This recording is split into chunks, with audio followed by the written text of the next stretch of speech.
Stay tuned for Mystery Theater.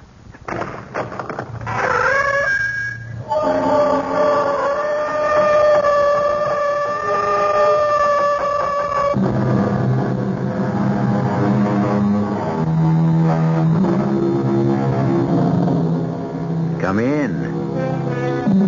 Welcome. I'm E.G. Marshall. The setting on your dial is the passport to a shadowland of mystery and terror. And you can travel as far and as long as your imagination will permit. In ancient times, evil was usually the work of people who were monstrous, grotesque, and psychotic. Today's perpetrators, for the most part, are quite banal. Many of them lead what can only be described as normal lives. Some of them have achieved such heights of respectability that their deeds are no longer considered evil. No, for the good old days when villains were villains and performed with style and flair. Today's faceless scoundrels don't even get any fun out of their own evil. Our mystery drama, Killer of the Year, was written especially for the Mystery Theater by Sam Dan and stars Norman Rose. It is sponsored in part by Uncle Ben's Long Grain and Wild Rice and imported Vigna Rosé wine. I'll be back shortly with Act One.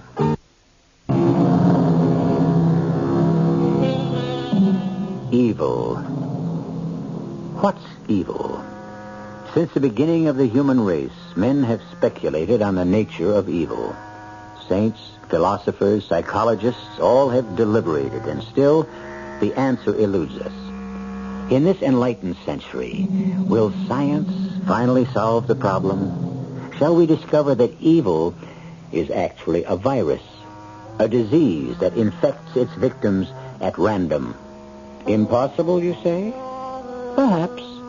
But how do you account for the fact that so many people are suddenly stricken? So many of the most unlikely people. People like Harry Johnson. Turn around, Harry. Let me look at you. Oh, no, dear. The gold cufflink. Well, that's too formal. Well, it's a formal occasion. All right. Who rang the bell before? Oh, it was a telegram. The president of your own company, Mr. G.G. Gresham himself. Well, what do you think of that? I don't know. What am I supposed to think of it? Well, don't you even want to read it? Oh, you read it. Oh, all right. Congratulations. You are a credit to the corporation. Signed, G.G. Gresham. Ah. Well? Well, what? Do you realize what this means? Mr. Gresham himself, all the way out in Chicago.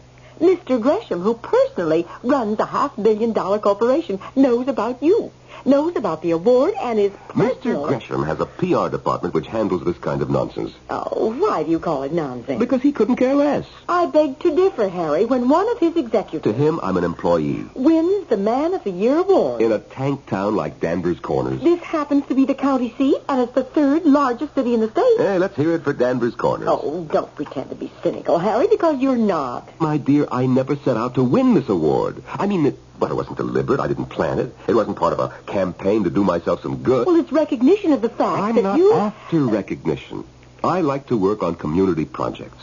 I think it's the best investment of time I can make. Darling, when you took me home from our very first date, Mother came upstairs to my room for a chat. That was another world in those days, wasn't it? Oh, it certainly was. And Mother said, "Tell me all about him, dear." And I did.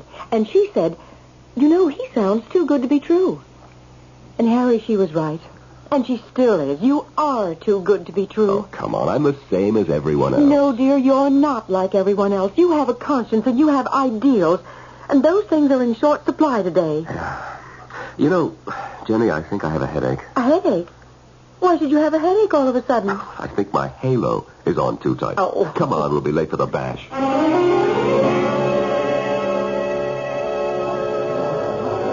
Hey, Man of the Year, buddy. This is the first chance I've had to offer my congratulations. Thank you, Pete.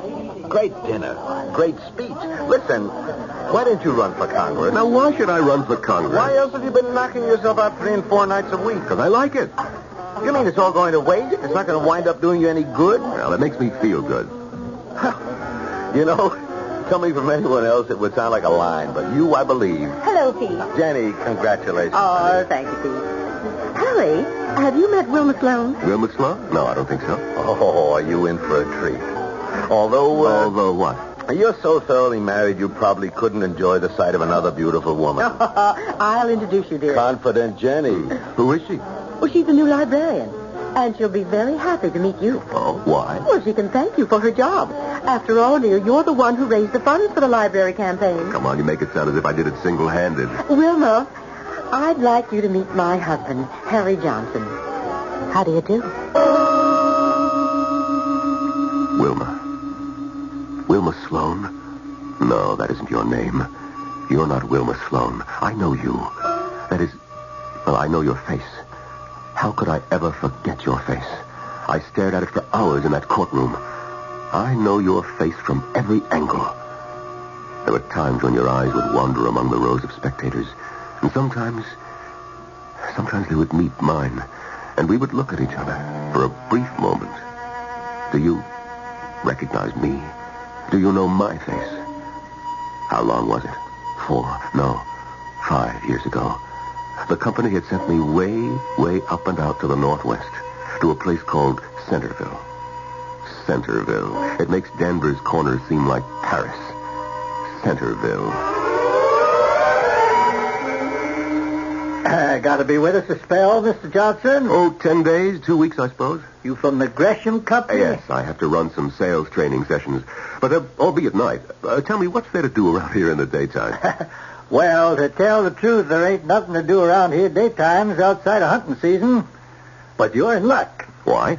We got some murder trial going. A murder trial? Yep. It's in all the papers. Well, the papers around here, I guess. Where's the trial being held? Wait, in the courthouse. Where else? I'm fixing to go myself. I'll get the wife to take over the front desk. I'll drive you down there. That's her. She's the defendant? That's her. Tessie Bonner. She works in the library. Maybe I should say she worked in the library. Well, she's a very beautiful woman. Yep. She's good looking. But she's a killer. Isn't that what the jury's supposed to decide? The jury's already decided. I know every one of them in that box.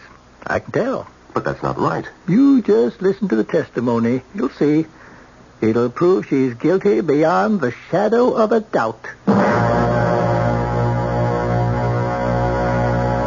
State your full name, please. Mrs. Edna Coyne. Well, I guess my full name would be Edna Amaryllis Coyne. Mm-hmm. And you rented an apartment to the defendant, Miss Teresa Bonner. Yes, sir. A 3-year lease. And the deceased. Was he a regular visitor? Oh, yes, indeed. He'd show up there 2, 3, sometimes 4 times a week. I said to my oldest girl, looks like we have a little love nest up there in 3G. And she said, oh, Ma, get with it. This is the new morality. I mean, so what do you prove if you have a document?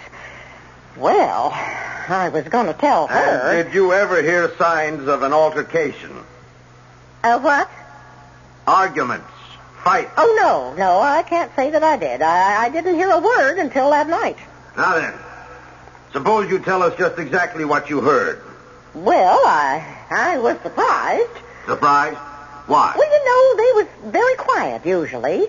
And all of a sudden, on this particular night, they start yelling at each other. Yelling? Well, maybe not yelling, but you could hear them all right. And he was saying, it's over. It has come to an end. And she kept saying, no, it's not over. It's just begun. She said, I can't. I won't let you walk out on me. And he said, we both knew it would have to end sometime. And she said, it can only end when one of us is dead. And he said, don't be stupid. And she said, I won't let you go. I can't let you go. And he said, you knew from the start I was married. And she said, yes, and so did you. And... Yes, Miss Coyne? Well, she said, if I can't have you, she can't have you either. And what did he say to that? He said, be sensible. And she said, how can a woman in love be sensible? And then the next thing I heard him say was, you're crazy. You've gone mad. Put down that knife. You heard him say those exact words. Put took down that knife. Yes, sir. And then what happened? And then I heard him yell. And then? And then I didn't hear anything. Well, I was scared, you know. I didn't know what to think. What did you do? Well, I thought for a minute. Then I walked up the stairs, and I went to her door. Yes. And I just stood there listening. Finally, I knocked on the door, and I said, Miss Bonner, are you okay? There was no answer. Well, I tried to turn the handle. The door wasn't locked. So I opened it, and I walked right into the apartment. And there I saw... Would you tell us what you saw? I saw him lying on the floor. He was dead. You're sure he was dead? Oh, yes. His chest was covered with blood. And where was the defendant? She was standing there near him, right in the middle of the room. And she was holding a big knife in her hand. And you could see blood on the blade. Would that be that large knife lying on the table marked Exhibit B? Yes, sir. Yes, sir, that's the knife. And she was holding that knife in her hand. And she was mumbling, no one else can ever have you. No one else can ever have you. Mm-hmm. And what you've told us just now is exactly what you saw? Yes, sir. Exactly. I have no further questions. And through it all, she sat quietly at her table, next to her attorney. It was as if someone else were on trial. She hardly seemed to listen to anything that was being said. Occasionally, she would glance at the spectators. Her eyes would slowly sweep the room. From time to time, they would meet mine. And she would look at me. Or was it my imagination? But the trial came to an end finally. The jury left the room at 11:45 and returned promptly at 2. They had lunch between 12 and 1:30. So you can imagine how long they deliberated. But, of course, the verdict was obvious from the very outset. Guilty. Guilty of murder in the first degree. Guilty with no recommendation for mercy. So now, what is she doing here? Less than 5 years later. Because this is Tessie Bonner. She may call herself Wilma Sloan, but her name is Tessie Bonner. Harry, this is Wilma Sloan. How do you do? Congratulations, Mr. Johnson. Wilma, you said I could have the next dance. How are you at keeping promises? I never broke one yet. Now, if you good people will excuse us. Oh, they make a handsome couple, don't they, Harry? Oh, what? I said Pete and Wilma Sloan make a good-looking couple, don't they? Oh, yes.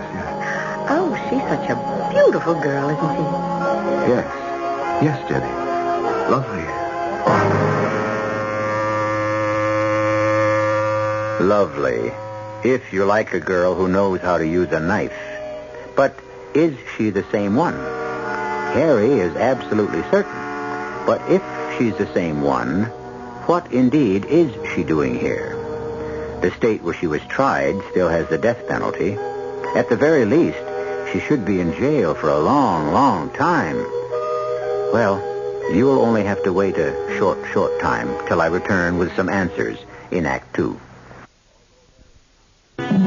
Although Harry Johnson has raised considerable funds for the town library, he rarely goes there himself. However, this afternoon, on an impulse, one that he cannot explain, or can he has stopped at the library. From the doorway, he regards the librarian, a rather beautiful young woman named Wilma Sloan. She's talking to several children. It's hard to believe that she is a woman who, in a fit of passion, or as a result of a cold-blooded resolve, stabbed her lover to death. But she did, some 5 years ago, in a state 1,000 miles away. And she has been tried and convicted for murder. And the question is, what is she doing here? Harry Johnson wants to know the answer, but evidently not now. And so he turns away and walks down the library steps to the street. Harry! Harry, want a lift? Sure thing. Thanks, Pete. You know, if anybody would ask me where they could find Harry Johnson, I'd answer try the library. Just what's that supposed to mean, Pete?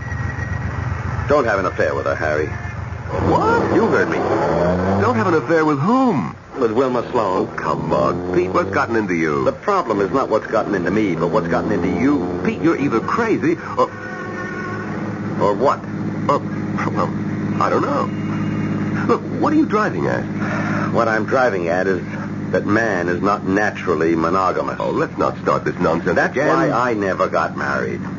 You may be deeply in love with a woman, but suddenly someone happens along and... And what? And you're gone. I think that's ridiculous. It probably is. But unfortunately, it happens. And it happened to you last night. Pete, I wish you would tell me what you're talking about. Talking about Wilma Sloan. What about Wilma Sloan? Let's do it in steps, huh? Last night you were introduced to her. One look at your face convinced me. Convinced you of what? Convinced me I'd better ask her to dance so I could get her away from you. And have her for yourself, no doubt. Don't get me wrong. I'd take her if I could get her. But she's not for me. I know. See, I'm an expert in these affairs. Oh, so modest. Look, you may disapprove of my attitude toward life and love, but I do have both experience and expertise.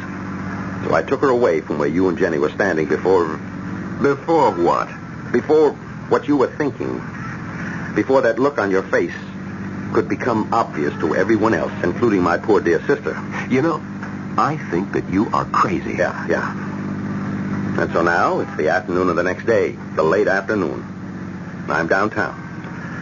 I stopped for a traffic light. Idly, I glanced toward the library steps, thinking, of course, of that delectable new librarian. When who do I see walking up the steps? Why, my most faithful brother-in-law, Harry.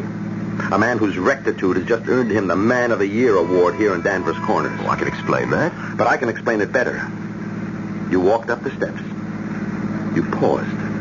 You're new at this business. You don't quite know how to go about it. So at the last minute, you lost your nerve and beat a hasty retreat. But, Pete, not one word of what you say is true. But you'll come back again. There always has to be a first time, Harry. And your first time is waiting in the wings. Or I should say, behind the desk.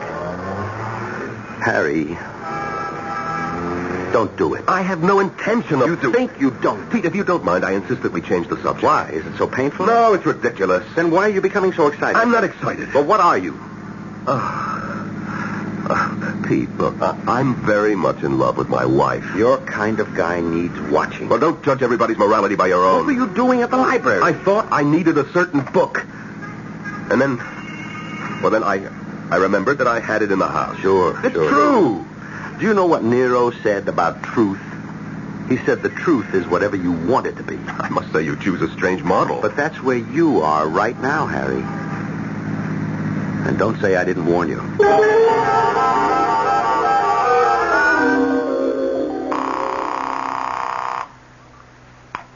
Hello, Centerville Motel. Yes, this is Mr. Harry Johnson. You wouldn't remember me. I was out there 5 years ago. I remember you fine, Mr. Johnson. You were with the Gresham Corporation. You spent 15 days here teaching sales seminars.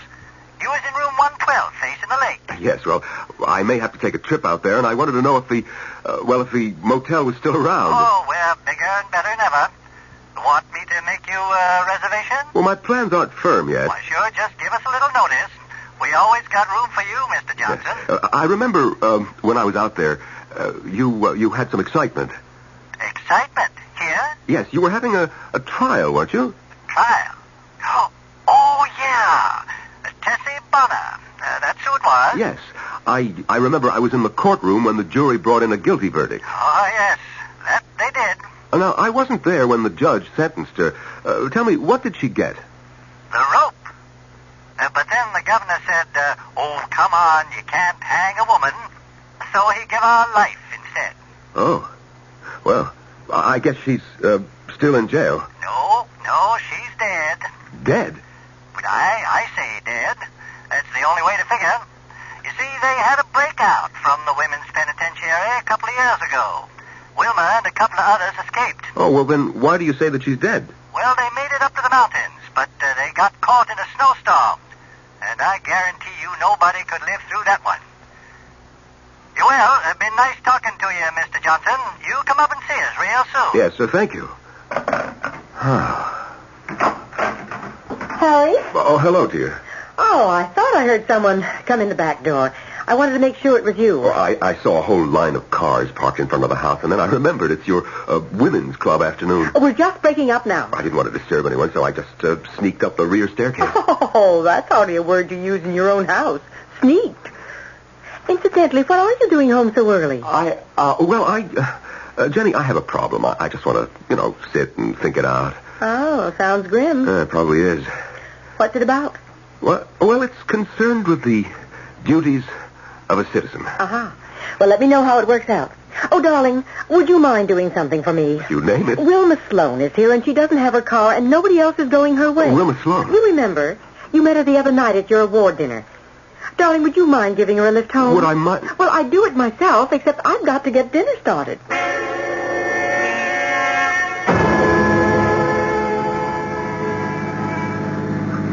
This is very kind of you, Mr. Johnson. I'd rather you called me Harry. I will on one condition. You must call me Wilma. Well, I'll do better than that. I'll call you Tessie. Tessie? Or Teresa. Or Miss Bonner. Which do you prefer? I see. Well, what do we do now? I know what I should do. And what's that? Head for the police station and turn you over to the authorities. Why? Because you're an escaped convict. I know I'm an escaped convict, but why should you turn me over to the police? Why? Because it's my duty as a citizen. Oh. And you always do your duty as a citizen? I try to.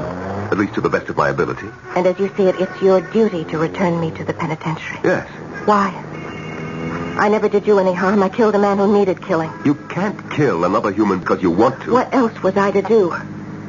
He used me, and then he tossed me aside as if I were an object of no consequence. What kind of society would we have if people were free to kill at their own pleasure? You haven't answered my question, which is, what do we do now?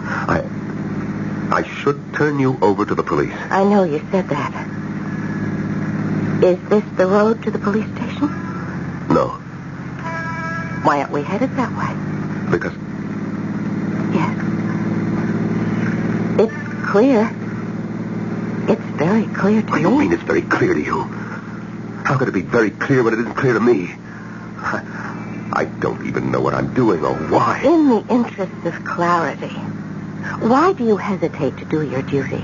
Would you hesitate for a moment if I were a man? I don't think so. Again, would you hesitate if I were old, ugly? Oh, no, that's... That's what? Why do you hesitate? I heard you speak at the banquet the other night. The fabric of society is woven by each single individual and so forth. I recognized you. I remembered you from the courtroom. You did? Oh, yes. And I said to myself, if he remembers me, I'm gone. This is Mr. Pillar of the community himself in the flesh. Turn you in, I should. But you won't. How do you know? Because you want me. Oh, come on, that's Of course it is, but you want me. And you're saying to yourself, here's the most attractive woman I ever met. You have an extremely high opinion of yourself. I must be the most attractive woman you ever met. Do you know why? Because I'm making you go against the habits of a lifetime. I haven't done anything yet. Oh, yes, you have. You're thinking, what a waste it would be to send her back to prison. You're not interrupting me now, are you? You're 40 years old. You never stepped out of line in your life. Aren't you bored with Jenny? I'm afraid you don't know everything. Oh, I admit I was tempted for a moment. You should be. I made you quite an offer. Offer? What offer? Myself. What? You would sell yourself to buy my silence? Most women sell themselves for something. That isn't true. They sell themselves for security, for advancement, for the illusion of romance. For me right now, there is nothing more valuable in all the world than your silence. Well, it's not for sale. Why not? Not so that I could engage in a tawdry affair. Oh, I see. It's not that you're opposed to an affair. Just a tawdry affair. Would always be tawdry. Because... It's not how these things begin. It's what they become. Both of us are attractive. We're intelligent. In a week, a month, we would love each other. I love my wife. Then why aren't we headed toward the police station? We are. It's about 3 miles to the station house, and it should take 4 or 5 minutes to get there. An awful lot can take place in 4 or 5 minutes. Will she simply submit quietly and return to a sentence of life in prison? After all, she got in there because she killed one man. Would she kill another man to stay out? From a different perspective, how solid is Harry's resolve to turn her over to the police? Questions, possibilities. We shall weigh them all when I return shortly with Act 3.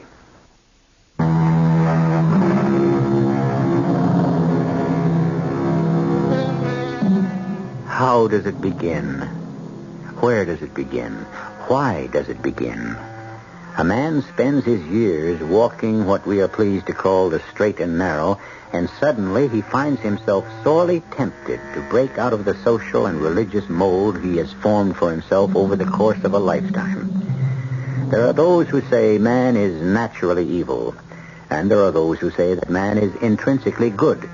Well, Harry Johnson can be a test case for either point of view.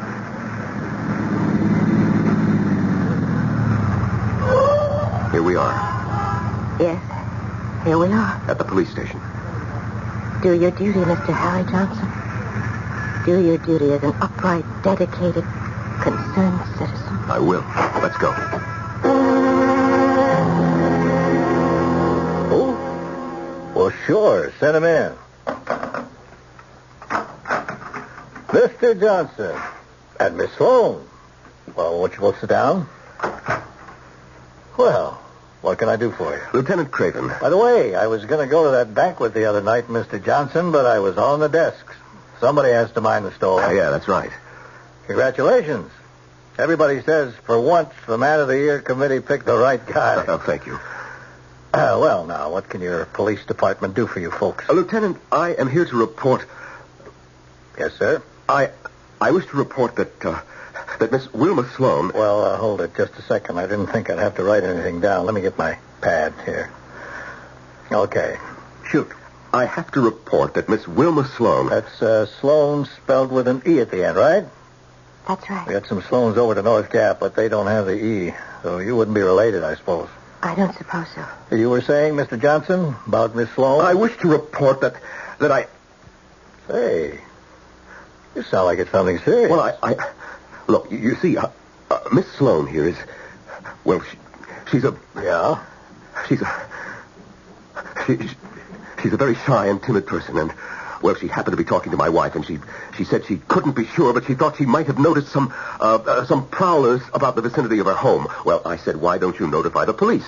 And she said she didn't want to bother anyone. Oh, now, Miss Sloan. Bother us? Please bother us. That's why we're here, to be bothered. And so I said, nonsense. I'll take it up with my friend, Lieutenant Craven. You're absolutely right, Mr. Johnson. Miss Sloan, anytime you have the slightest, the vaguest suspicion, you get on that phone. You understand? Yes, Lieutenant. Mr. Johnson, if there were more people like you, how much easier our job would be.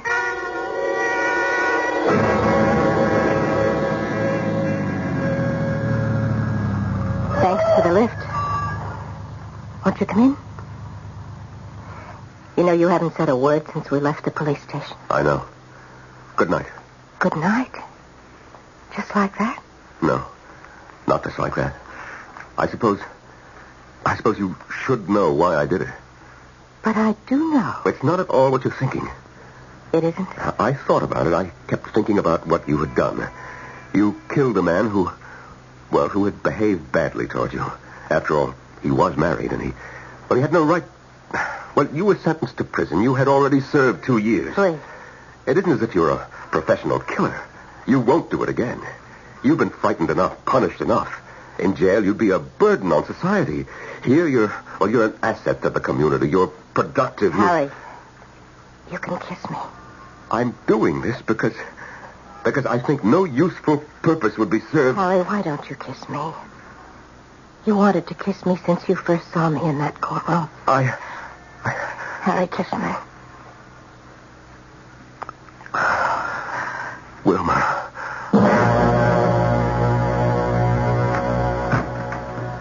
Hello, Jenny. Where were you? Harry, you're home. Of course I'm home. Well, I figured the PTA committee meeting should be over by 10:30, so I thought I'd surprise you and stop by. We could go somewhere and have a sandwich. Oh, was I hungry. I'm sorry. But the school was dark. I guess the meeting ended early. Well, no. As a matter of fact, it never began. Oh? What do you mean? Well, there was no meeting. It was the wrong night. Oh. Well, what did you do? Oh, I figured since I was out anyway, I'd pay old Jerry Phelan a visit. Jerry Phelan? Yes, you remember Jerry. He ran the newsstand near the railroad station since, I guess it must be the Civil War or something like that. Oh. Well, you see, now he's laid up sick. Everybody's forgotten him, and, well, he lives near the school. Oh, darling, that was very thoughtful and very sweet. Incidentally, dear, are you free Wednesday night? Well, sure. Why do you ask? Well, you do have a great many demands on your time. Do I? Well, yes, I suppose I do. But I mean, the way you ask that question. What do you mean? Are you free Wednesday night? A woman shouldn't have to talk that way to her own husband. Oh, Harry, you're the kind of a man who has to keep active working for the community, and, well, I don't mind at all. You don't? No, because, darling, it's the thing you need. You have to do it. You need fulfillment.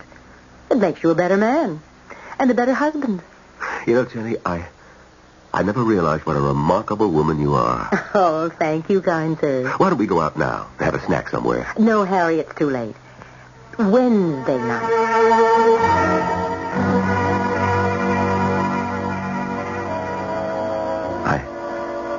I have to go. So soon? It's close to 11. I suppose so. But I'll see you tomorrow night. Tomorrow? Oh, tomorrow's Wednesday, isn't it? Well, we can't see each other. Why not? Well, because Jenny has something planned. Jenny? She's my wife, Wilma. Then what am I? Wilma, Oh, poor Harry. You can never face reality. You are terrified by the facts. Wilma, I have to go now. To Jenny. Of course. As we both know, she is my wife. Because she has the document. The document. That's how Mrs. Coyne expressed it at the trial. She has the document. Oh, Harry. Who has your heart? Oh, Wilma. I'll give you a call tomorrow or Thursday. Harry, won't you answer the question? No, I guess not. Because once you face up to that question, you'll have to accept the next step. You'll have to divorce Jenny. Divorce Jenny? Well, a man in my position doesn't divorce. Oh, I see. Your position doesn't divorce. How about you? Well, I could never do it. I could never... You're going home to her now. But answer this. Would you rather be alone with her, or would you rather be alone with me?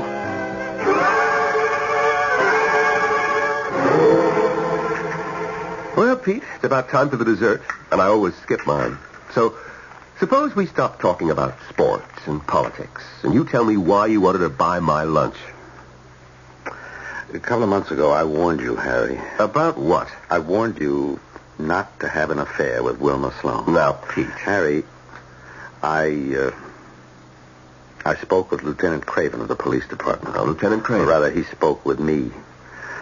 I will say he was embarrassed. What does Lieutenant Craven have to do with... Some time ago, you brought Wilma in to see him. It seems that she was too bashful to complain about prowlers in her neighborhood. Yes? Yes. So, Craven's had a squad car cruising the area, and the patrolman noticed a man who keeps coming and going. Oh. Yeah. Oh. Well, Craven's a good friend of mine. And he's put two and two together. What right does he have? Come on, Jerry, come on. Craven worships the ground you walk on. He thinks you should be president. He's afraid if this gets out, and this kind of thing always does, you'll become a laughingstock. A guy like you, Mr. Morality himself. Why, people will eat this up. Pete, I don't know what to do. Okay, let's break it down. You in love with her? I don't know. Will you divorce Jenny? I don't want to. Harry, break it up now, before it goes too far. Walk away. Because after a while, she won't let you. What? What do you mean? It's in her eyes. Those brilliant eyes. There's something sharp, like steel. To get what she wants, she'll do anything. She's the kind who could kill you. Oh, that's ridiculous. Harry, you've been married 15 years. I don't say this because she's my sister, but she's a girl in a million, Jenny is, and you know it. Pete, it's like an illness. I know. I've been there before. But you can't end every illness by letting it run its course, because that way you take the chance it'll kill you. Harry, cure it. I don't know how to do that. You don't know how to, or you don't want to? Look, your life's in a mess right now. Go away for a week. Go away? How? Come on, a guy in your position can suddenly realize he has to make a business trip. Get away from both of them and think out your problem. Decide what's important. Make up your mind. What do you really want?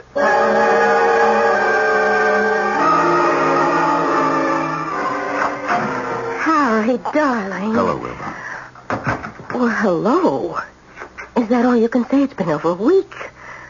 Come on, sit down. Dinner's ready. I'm just carving the roast. Wilma, it's time we had a serious talk. I know, darling. We're overdue. Now, Wilma, you can trust me. Trust you? Of course I trust you. No, not really. What are you saying? You didn't want to go back to prison. Now, that's true, isn't it? That's true, but... No. Now, please listen. So you don't have to pretend any longer. Pretend what? Pretend that you love me. Harry, I'm not pretending. That first night, you said to me that my silence was the most important thing in the world, and that you were willing to buy it. Now, you said that. Yes, I said that. Well, you don't have to buy it any longer. Not that you ever had to buy it in the first place. So you thought I was buying you. You admitted it. You forget what else I told you that same night. I said it's not how these things begin, but what they become. And ours has become love. I love my wife. Now, look, this is over. It's come to an end. It's not over. It's just begun. I won't let you walk out on me. We both knew it would have to end sometime. It can only end when one of us is dead. Oh, Wilma, don't be stupid. My name isn't Wilma. Why do you call me Wilma? Because... Oh, good Lord. This is the way it happened before. The way... Yes, it has happened before, hasn't it? Oh, hasn't it, Charlie? Please, control yourself, Wilma. You know my name isn't Wilma, it's Tessie. Was that her name?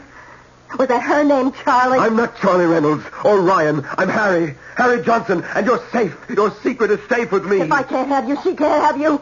Be sensible. A woman in love is never sensible. Don't be crazy. If I can't have you, no one can have you. You're mad. Put down that knife. I will kill you. No, Wilma. My name is Tessie. Wilma. I told you no one else can ever have you. No one else can ever have you.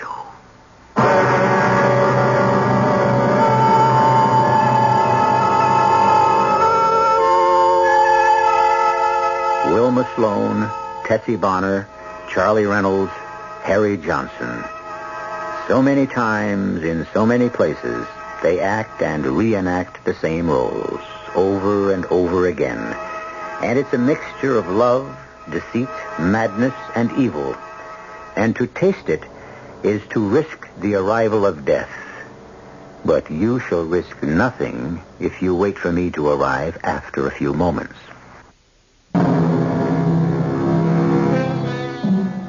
And so, what is it? What is evil? Need it be nurtured carefully before it springs forth from the human breast?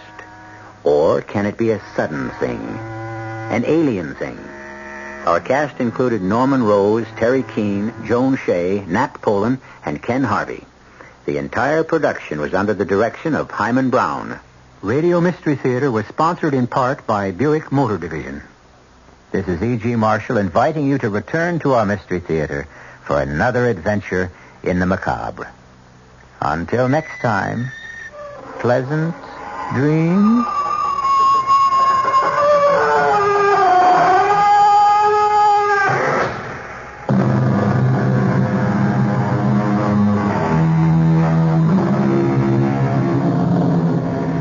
Tonight's WOR Mystery Theater was brought to you in part by ShopRite Supermarkets, where you get a lot more for a little less. The preceding program was furnished by the Columbia Broadcasting System. This is WOR New York and RKO General Station. At the time signal, exactly 8 o'clock, here's John Scott with the news.